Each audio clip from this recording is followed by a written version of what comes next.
Hey, what's going on? Justin here, and today we have, well, yesterday or so, we had some interesting news, and that is the reveals of the finalists for BDP Series 7. I thought these were absolutely interesting. I don't love all of them. Usually I really like all of them, but Lego and BDP went a much different way this time. And I don't hate that, and that's because that's kind of where BDP started. If we look back at some of the other programs, like they had sets like this Imagine It, Build It, and these submissions were just much different. They weren't just buildings. There were just a lot of other really cool things, or at least interesting things. And it made it to where you were getting something that you didn't see on the Lego shelf. And that's kind of what some of these are, not all of them.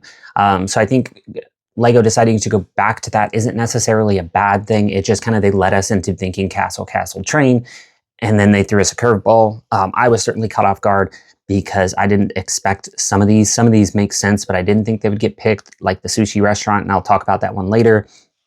But we're going to go ahead and dive in. If you like this video, please like and subscribe, and let's go ahead and start with Walt. So Walt is interesting because I don't see where it fits in, and that's why it's interesting, is because it doesn't fit in on your Lego shelf per se. Some people said they were going to put this on their office at work, like in their office at work or on their desk or whatever.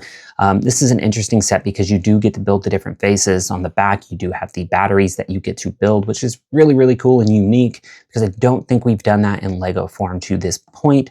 All these different faces, I'm sure people will love being able to change it out and just make them look a little different. This has 663 pieces, so my guess is $50. I think that's fair, but I don't know. I think this might be the first sub $100 set to not sell out. And that's just because it's so different. But then again, you're gonna have people who are like, well, I want one of these sets and only one of them is under $100. I'll buy Walt. And that's fair. So maybe this does sell out because of that. Either way, Lewan, good job on getting selected, and it will be interesting to see what this looks like in person. I'll pick one up, but I will not be picking two of these up.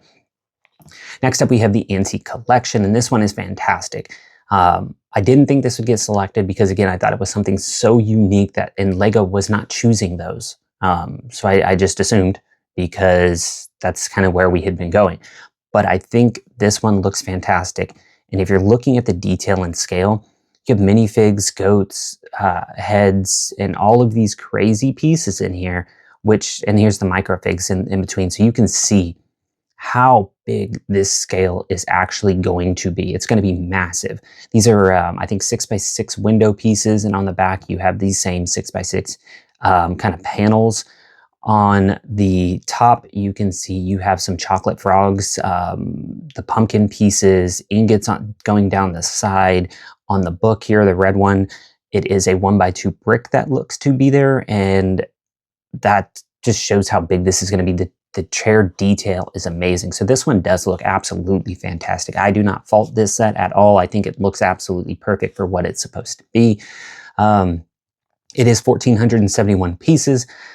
So I'm hoping it's no more than $110, but you know, Lego does what Lego does, and with prices possibly going up even further, this could end up being, who knows, 150, because that's what Lego chooses to do. I'm hoping it's around 110 though. I think that's fair enough. We'll find out far down the road the pricing, but I think this one looks absolutely fantastic. And I will end up picking up two of these because I do think it's super unique. So great job, Taruma. Next is the Alchemist Shop, and this one is, aside from Walt, this might be my second least favorite one. And that's not to say that this design by Schramm is not good. It's just far too similar. It's interesting that Lego said, hey, we're going to retire this set, and then we're going to pick a set in BDP that looks exactly like a retired set, and that is this set. I know it's not a one-to-one copy, but I cannot be convinced that these don't look incredibly similar. You have one staircase on the outside, brown kind of patterning with these for texture detail and bright colors. Here we go, bright colors, brown, these parts coming off the side, but instead of coming off the side, they just go up here. Can't be convinced that these aren't basically just copies of each other. A door out here on the exterior, a tree, a horse with a carriage. I mean, I think you're seeing where this goes. Um, Even one sign on the outside, one sign on the outside. It's just far too similar for my liking. I'll pick up one of these. I think this does look really good. I just think that this was a huge miss for some of the other sets that were there. Again, great design, great looking building, will fit in right next to the medieval blacksmith. I do like this part on the top. I don't know what that's called. It's a beaker flask thing of some sort. And I think it's really cool. I just think there was missed opportunity for some of the other sets, and they chose something that looks just like this. But overall, congratulations on getting picked. I will pick up one of these, and it will look good next to the medieval blacksmith.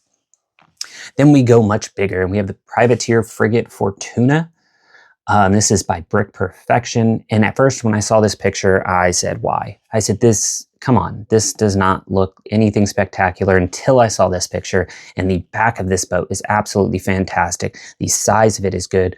I do not like brick built sails, but because they probably won't do cloth sails with BDP sets and just roll them up. And with how many there are, okay, cool. They're not going to specialty make cloth pieces that are smaller. I understand it, and that's why these are up, and I prefer the look of this versus those gigantic sails that are brick built, like on the 3-in-1 pirate ship.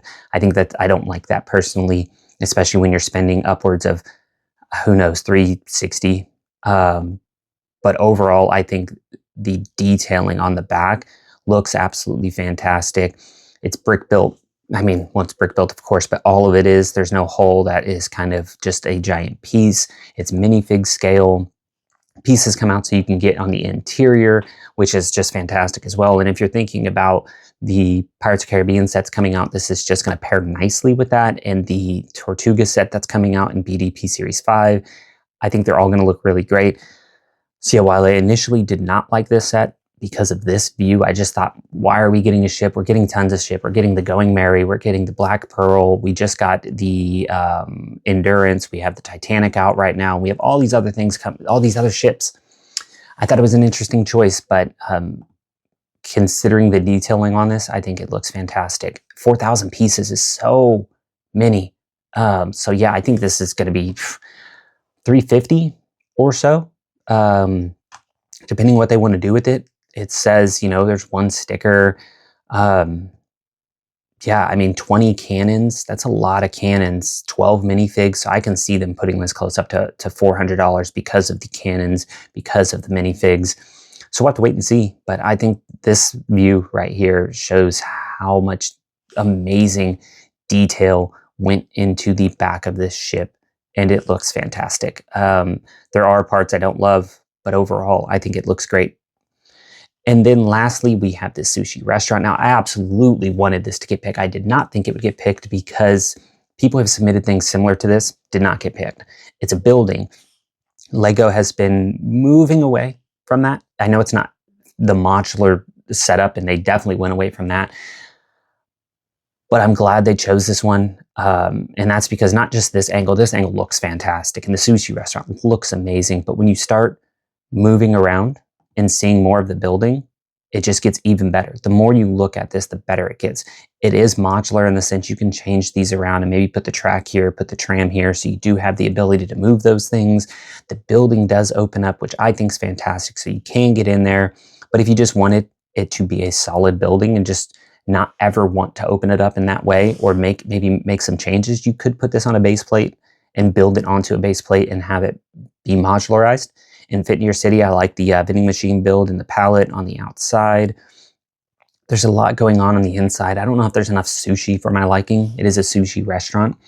And just looking at this, I think the sushi builds are a little plain. But again, you're limited in in the pieces you can use, so I understand. But this, I think, could go very well next to some Ninjago sets and things like that. So yeah, I mean, just looking at some of these setups and the way that this is detailed, and having it, if you wanted to display it like this gives me very much Ninjago City Docks vibes with how long it is and not very deep, and then putting the tram on the inside. So if you did have a train track running through your city, Great way to have a train just running through this. I don't know. This looks fantastic. I did not think this would get picked. And it's not because it's not great. Brick Project, you did a phenomenal job. I think this is an amazing set. This was on near the top of everybody's list. On my top 20 list, I think it was, this was definitely in there, and this was amazing. I just did not think it would get picked because of it being a building and how Lego hasn't been really picking standard type buildings like this. But I think this person went with this. It's just, I don't know. This is 10 out of 10 for me, and I'll be picking up 2 of these. 3,409 pieces. I think this should come in hopefully around no more than $300, hopefully less, but we'll see. 25 stickers is a lot for a BDP set, and that's probably all of these kind of Japanese flags and symbols and stuff. So I see where the 25 stickers are coming in. It's just a lot of stickers, so I know people will hate on that for sure. But overall, 3,400 pieces, maybe $300, and an amazing looking building. So yeah, that sums that up. That's all 5 that were selected. I think there's some good, great, okay, amazing different things about all of these. And I cannot wait to see what these prices are, because it is very interesting the direction Lego decided to go with these. Hopefully they are still some fair pricing, but we'll have to wait and see. Thank you for watching this video. If you like this video, please like and subscribe, and have a great week.